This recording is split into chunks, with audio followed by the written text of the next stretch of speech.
Hi, welcome back to Teen TV Deep Dive. I'm your host, Alyssa, and today I didn't want to waste too much time on the intro. I just wanted to get straight into today's topic. Today we're going to be talking about Season 3 of Gossip Girl. So if you haven't already listened to my episodes talking about Season 1 and Season 2, I highly recommend that you watch them. I've linked them down in the description box below, so that you can be brought up to speed as I share my opinions and we deep dive into Season 3 today. So everyone is in their first year post-high school. We have Dan, Serena, Blair, Nate, and Vanessa are all going to college. And then Chuck is just pursuing a career in business, and he just kind of jumped straight into the workforce, which I thought was kind of cool. But even though the five that I did mention are on the more college path of things, everyone's having a really different experience. So we have Serena, who had the intentions of going to Brown, but she just wasn't ready to leave New York. Like, she had all of her friends there, family, and she's never really lived anywhere besides New York City. So I definitely understand where she was struggling and just wasn't ready to leave the city behind yet.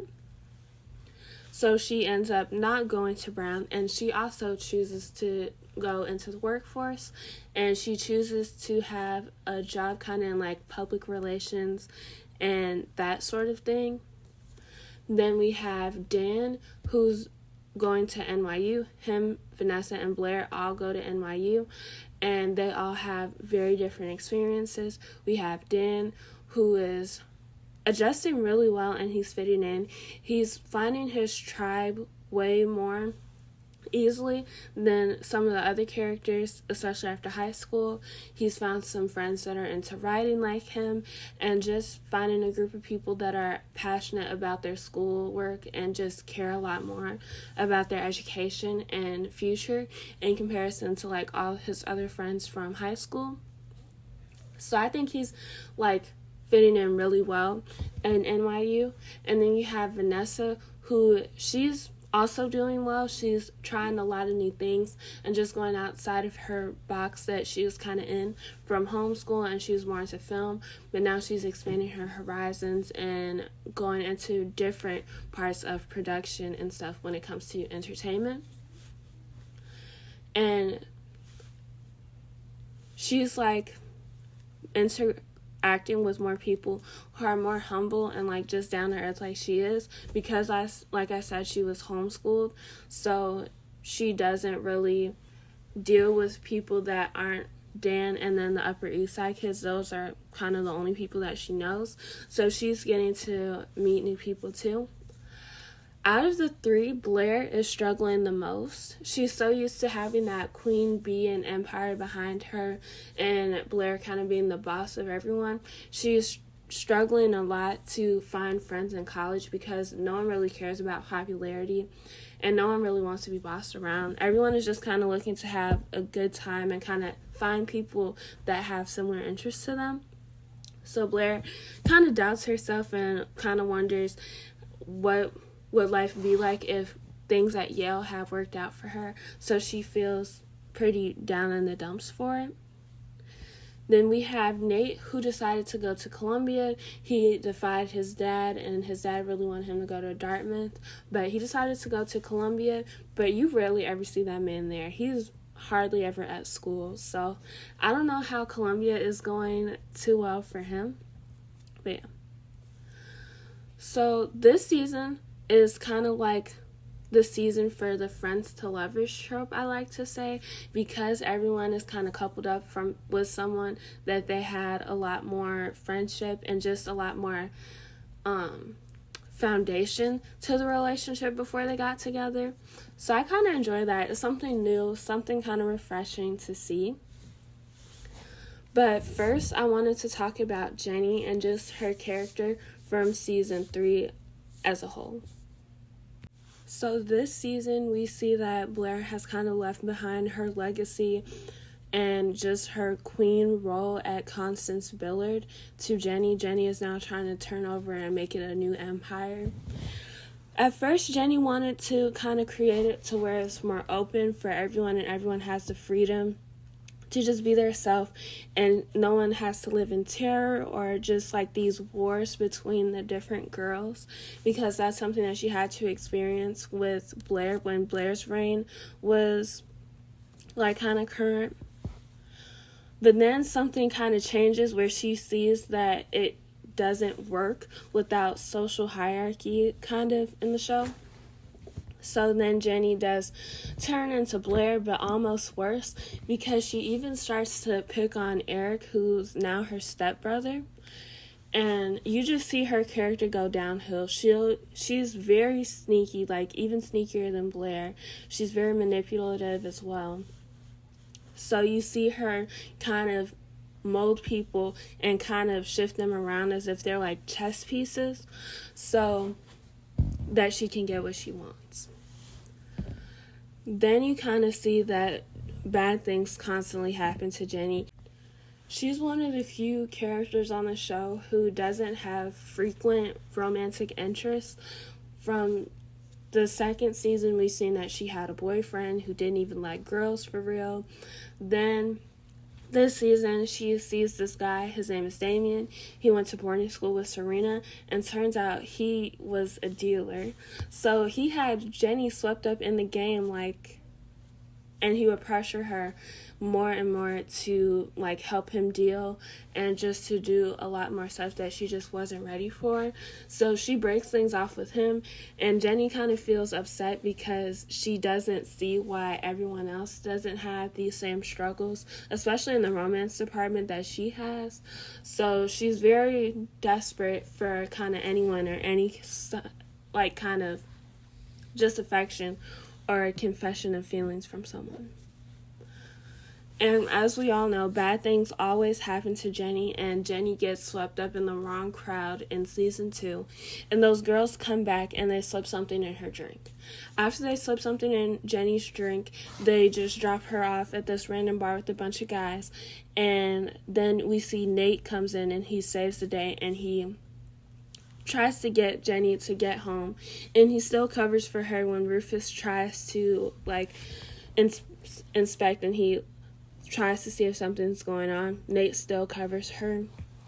So Jenny does see it like a genuine friendship with Nate. At first she was kind of embarrassed because he would constantly come and save the day in season 2. But now she's really grateful for it. But you can see that Jenny catches feelings for Nate, and she tries to get him to like her, even though he doesn't, because he's with someone else, and we'll get into that later in today's episode. She still tries. She tries to break them up so badly, and she'll do so many things, it's so wild. But yeah, I think that Jenny likes Nate because he's the only person that cares for her, or kind of shows that he cares about what she does and just her well-being overall. And it's crazy because they have such a close-knit family, and Rufus is one of the more present parents on the show. It's so crazy how he just seems like he's at a loss of words with Jenny, or he just doesn't really know what to do at this point or how to be a parent. Because I do understand that Dan and Jenny are really different, and so how Rufus can step into Dan's life and how he steps into Jenny's life kind of do need different approaches because of their different personalities. But you just get this vibe that Rufus doesn't care for Jenny as much as he does Dan, and he's just kind of tired of losing this battle of, even when he tries to step in and reprimand Jenny, she just doesn't care. So she kind of has a fractured relationship with her dad at the moment. Dan is always swept up in his own world, so she doesn't have the protection from her older brother that she kind of needs in her life right now. So she just kind of has Nate. So I think that's why she's so drawn to him. But I don't think Nate is interested in the same way that Jenny is. I think that he's a really good friend, and he's just a shoulder to lean on in multiple different characters' lives. But because Jenny doesn't have any of that, she's so attached to him. I feel like over the course of the show, it's safe to say that Jenny just keeps being done dirty time and time again. But even though, like, bad circumstances are, like, just what she's used to, I still do think that she's gotten more bitter and just kind of turned more rotten as the show has gone on. So I understand, like, her departure, and I feel like it was what was best for her character. I just don't think that the set of other characters or just the setting in New York City was just what her character needed anymore, and it was just kind of nothing left for her there anymore. So I do understand why she left, and I definitely think it's good for her, and hopefully, like, some character growth happened, like, when she left. But yeah, I just don't think it was the move for Jenny to stay any more than what she did, and I'm glad for it. But I don't really see much, like, opinion or just discourse around Jenny's character, so I wanted to share my opinions, and if you have any similar, let me know in the comments. Moving on to Serena. Serena had a hot girl summer, and she was gonna go to Brown, but she didn't. So now Serena came back from a hot girl summer. She was, like, all over the place, and you've seen her in, like, newspapers and magazines and stuff, kind of just wilding out. So now that she's come back, she's left to deal with the repercussions of her actions. You see that Rufus is trying to step in and be, like, more of a father figure to her, and he's kind of disappointed in her and wants her to calm down and just go off to Brown. And Serena kind of defies him because she's never had an active father in her life. All of Lily's husbands have been kind of absent, or they've just been trying to bribe her and Eric's, like, love and just approval of him. So now that she has a real, like, father in her life who has, like, her best intentions at heart, whether she likes it or not, it's definitely something that Serena is trying to get used to. This season, you see Serena doesn't want to go to Brown. She is just not ready to leave New York City and her family and friends behind, which I totally understand, but she's just still needs some time in the city, so she revokes her commitment to Brown, and she goes into the work field as well, and she tries to pursue a career in, like, public relations and things like that. This season, you see that as Serena gets more into her work, she helps Nate's family, the Vanderbilt side, in a political campaign. His cousin Tripp is running for, like, congressman or something like that, so she gets involved in his campaign, and that's really her first, like, big girl job.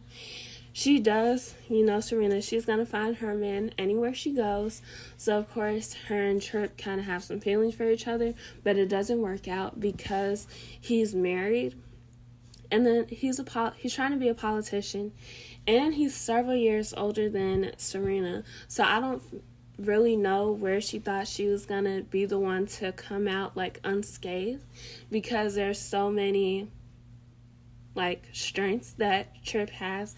He has the people for publicity. He has a wife who's willing to ignore the whole affair situation. He's so much older, so he has a lot more knowledge than Serena has. And, like, she's really only 18, so I still don't get how she thought she was going to come out on top, but for some reason she did. And so it kind of hurt for a while, but then Nate swooped in and he confessed his feelings for her. And so they were together for a while. I truly enjoyed seeing Serena and Nate together. I thought they had a lot more honesty and just communication than a lot of the other couples on the show. But you do see Serena kind of drop the ball a couple of times when she slips off to go with Carter Bazin, who she used to date, like, a couple years ago. So Nate's kind of jealous with that. But turns out she's still looking for her dad. Her dad's, like, a doctor, and he doesn't want to be in her life. So she keeps reaching out to Carter to try and find him because apparently Carter knows where her dad is. So, yeah, she's been kind of off with that, and she's been hiding that from Nate. So Nate kind of feels insecure about that. But I just feel like they're so cute. But my one critique to them is because, like, they're such a healthy relationship that they should have come later in the show, because of course, like, everyone loves the drama and stuff like that, and because they were such an unproblematic couple and just so compatible for each other, they didn't have like that much problems or just anything to work through like that. So I feel like it would have been better to see them at the end so that they could have stayed together, because I'm so sad that they broke up. And like, you could tell that Nate didn't really want to break up, but he felt like their relationship just had too many outside people preying on their downfall. Like, you had Jenny, she wants Nate. You have Carter, who's helping Serena find her dad, even though he low-key wants her. You have Chuck, who's hating on them, like, because he's going through all his problems. He low-key ate Nate up when he was like, you think you and Serena have all those problems. Like, your biggest problem is whose hair is shinier. Like, he low-key ate that, but still, he was kind of right. They just don't have many problems, so I don't think they would have lasted long anyways, just because it's only season 3 out of 6 seasons. Moving on to Dan. Like I said, Dan is definitely finding his footing a lot better than a lot of the other kids in college, because he goes to NYU, so it's more of a liberal arts kind of school, and he's a writer, so he's finding more people who have those same interests as him and just have similar values to him, especially because of the high school that he went to and everyone was so different from him. Now he's kind of finding his tribe and just his footing there. He starts off dating this celebrity named Olivia, and she's played by Hilary Duff. And for a couple episodes, they kind of hit it off really well. I don't know what these girls see in Dan, but Olivia is kind of like a Serena, like, fake. She has blonde hair, she's super famous, and just bubbly and giggly, but still pretty down to earth and nice for someone who's famous. But Dan really likes her. But then some things happen, if you know, you know, where Dan is put in the spot where he kind of has feelings for Vanessa, so he confesses to her about that, and they start dating. I'm not the biggest fan of Dan in the show, but I did like him and Vanessa together. I just think they were two very agreeable people, and they just complimented each other well, especially because they were friends for so long before that, and like truly just best friends, so they understand each other a lot. But their biggest struggles this season was trying to find like where their relationship kind of takes them now, because Dan kind of feels like the relationship can just stay the same, like they're best friends but they just love each other. But Vanessa kind of feels like it should be new because they are in a more romantic relationship versus a platonic one, and it kind of just feels weird because Vanessa has been around for so long. It feels like she's part of the Humphrey family, and Rufus kind of looks at her like a daughter now, so they have their problems with that, just trying to find balance in their relationship. But unfortunately, they have like some competition with each other too, because they're so similar. You see in the past, Vanessa has had interest in becoming a director, and Dan has kind of been more into writing, but now that they're in college and they go to the same college, they're presented a lot of the same opportunities. So there's like this writing competition, and Dan has always wanted to go to like the school of writing or whatever. It's called Tisch. And so he submits his application, and it's like probably one of the most important things in his life at this point. Vanessa secretly does it too, and for what reason, I don't know. Like, girl, you said you wanted to be a director. Why are you writing a whole play? Like, it doesn't really make sense why she keeps doing these things behind his back, but it does. And so it just creates a lot of discourse in their relationship to the point where they can't talk about it, but they're so passionate about like their futures and just their majors that it's kind of hard not to. So yeah, I do enjoy Dan and Vanessa together, but I don't think they were like by no means necessary endgame or anything like that. I just enjoyed it for what it was.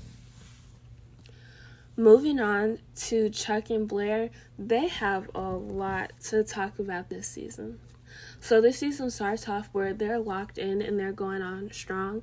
They have this little game to keep their relationship interesting, to say the least, is where Chuck will find a girl and then he'll flirt with her, and just when it's about to go too far, Blair will interject and then she'll like yell at the girl and make her feel bad. And then it somehow creates like this really weird vibe between Chuck and Blair, but for some reason they like it. But yeah, the biggest like problem that they face as a couple this season is when Chuck loses his empire to his uncle Jack. Jack has been wanting it so bad for whatever reason, and so he has it, and he makes the proposition to Chuck that he'll give Chuck back the empire just as it is in exchange for one thing.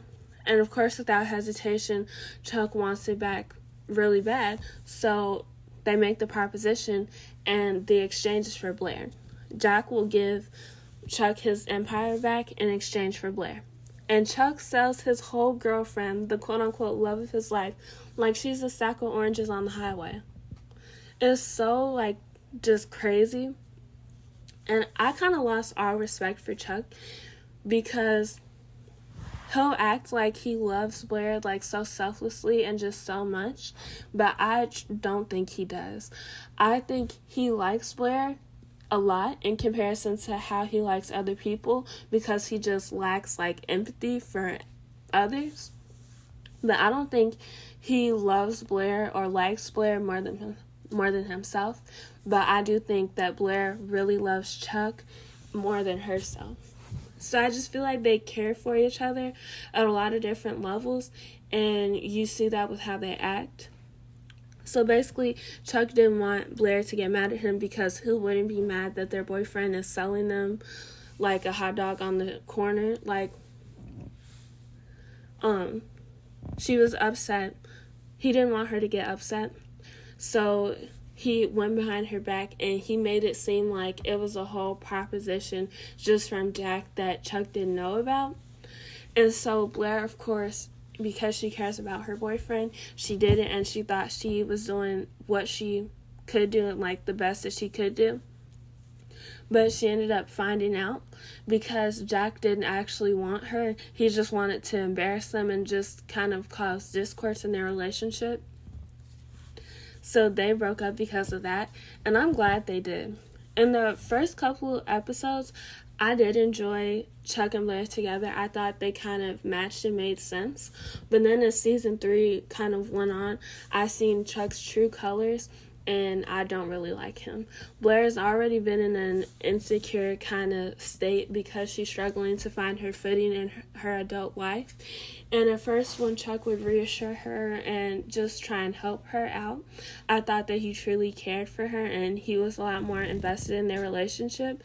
But obviously, it was not true. So I don't really like Chuck and Blair. My favorite couple this season was probably Serena and Nate. So that is all for today's episode. I hope you enjoyed. Make sure you follow me on my other social medias at Teen TV Deep Dive Podcast for more updates as well as posts for when I make new episodes. And make sure you like this episode and subscribe to this channel for more. Thank you for listening. Bye.